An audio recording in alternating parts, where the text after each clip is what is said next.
In front of me is Samsung Galaxy A05s, and today I would like to show you how you can change screen timeout to never.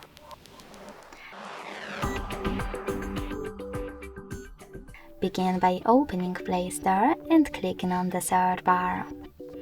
Following that, type in Caffeine and install this free app called Caffeine Keep Screen On. When it's ready, open it. Then choose OK in Welcome pop-up. Tap on Timeout and make sure that Infinite is on. When you're ready, you can close your app and go into Tap menu.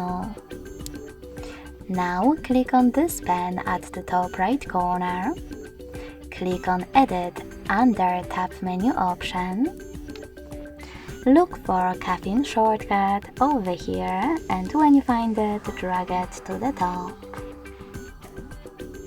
Then place it, hit Done, go back, and finally click on it. Lastly, tap on gray sweater next to Allow Permission.